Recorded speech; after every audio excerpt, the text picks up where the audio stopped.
How long does it take for a human being of any kind, rather, to so fully and absolutely, undeniably comprehend the fact that pleasure is only setting the stage for pain, that pain is the goal, the ends of the process, the pleasure merely is a way to facilitate that.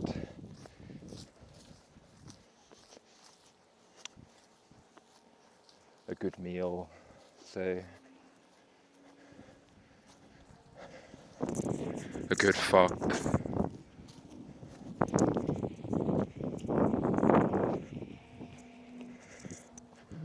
comes down to the same thing ultimately.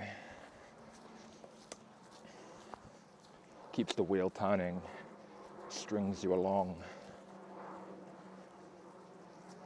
keeps you sticking around for more of the same, so more can be taken from you.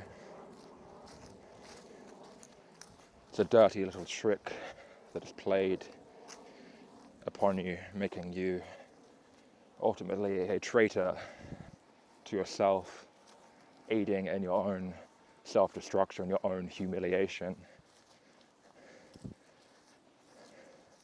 This process makes fucking clowns of all of us. We're jokers. If we say anything good about any of these things at all, we're singing these praises of the pleasures, supposed pleasures of life. This is the darkest thing that we can do. That's the true darkness. To talk about how great such and such a restaurant was.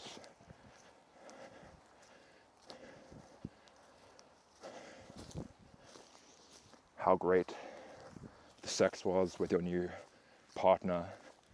To completely in the throes of new relationship energy, basically high on your own supply, right? Drunk on neurochemicals, unable to see in its totality what this all is. Horrible, dark play.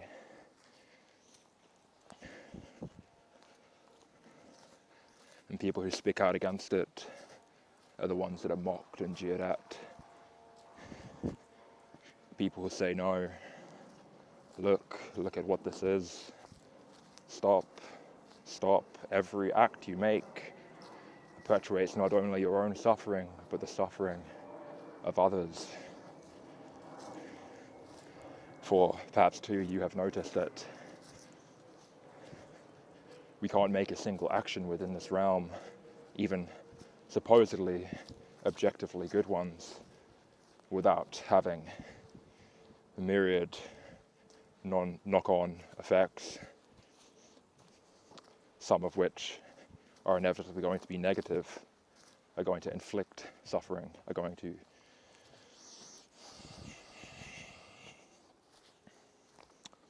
perpetuate this in darkening. And furthermore, ultimately, any action at all, whether good or bad, only serves to perpetuate all of this, all of its bads and supposed goods. Every action, every single action. Nothing should be done here, nothing at all.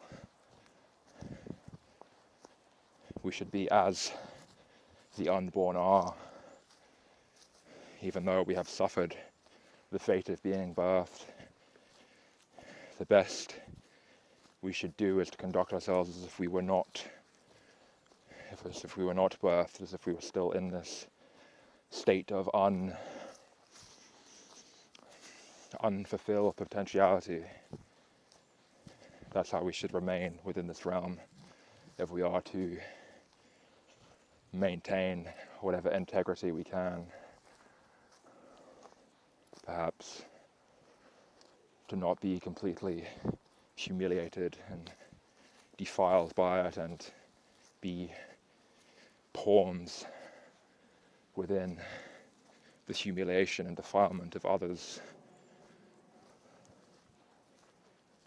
within this forlorn circus tent.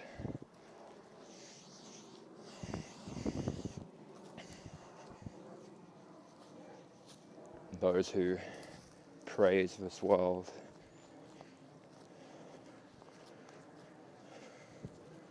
who sing of the merits of its many pleasures should be the ones that are reviled, the ones that are took to task, held accountable for what it is that they're doing.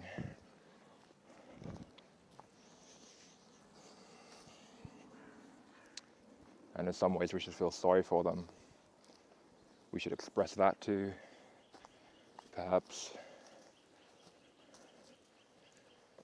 show them how they have been a traitor to themselves, that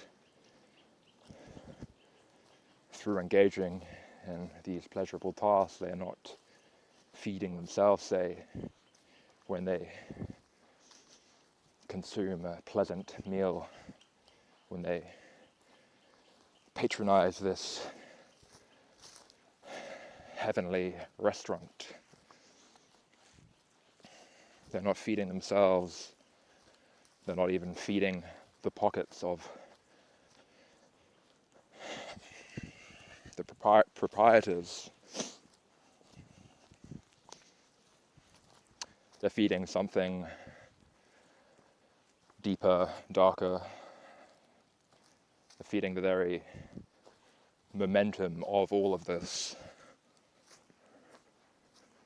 They keep the wheel turning again and again and again and again, falling for these fucking shitty little fucking sleight of hand tricks, essentially.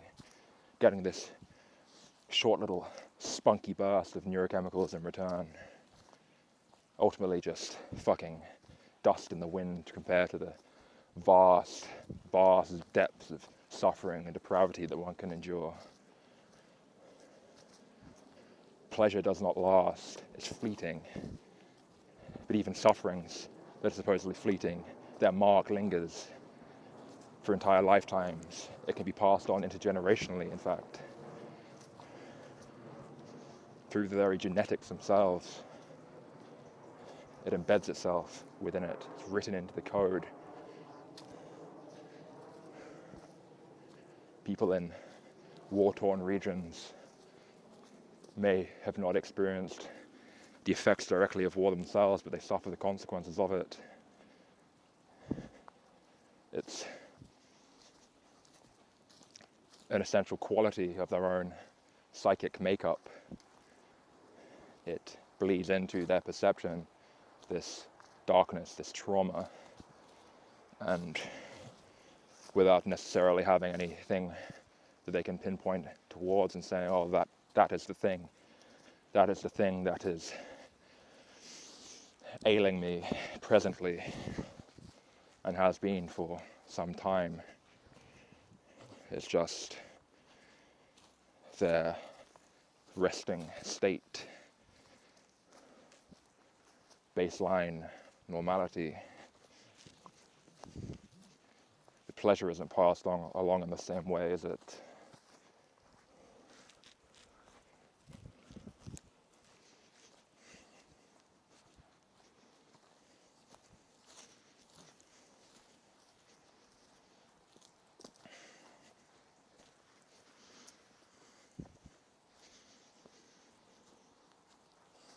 I wonder why people can't see this. It's not because, well, for the longest time I thought it was necessary for one to perhaps have suffered and to have a certain degree of inherent empathy, a capacity for this empathy. the two marrying up together result in an ability to see things in such a way, but when you look out upon the world and there are people that supposedly exhibit or possess such qualities, and who have suffered and who have empathy, they don't arrive at the same conclusions. Even supposedly smart people, this isn't the problem related to a lack of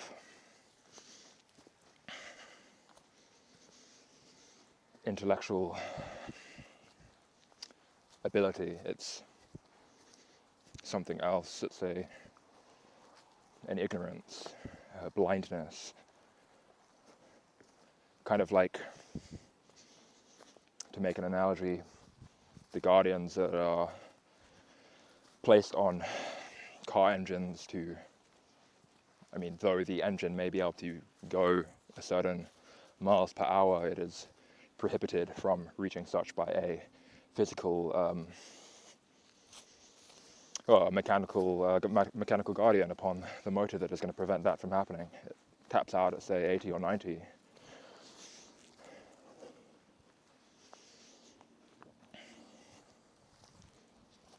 Much the same could be enmeshed within the psychic or biological makeup of humanity at large. And most probably is, right? It's a disadvantage to the perpetuation of the species, and more broadly the perpetuation of all of this for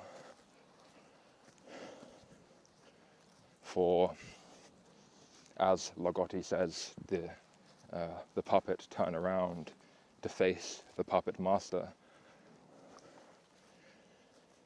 It isn't conducive to the longevity of this macabre project.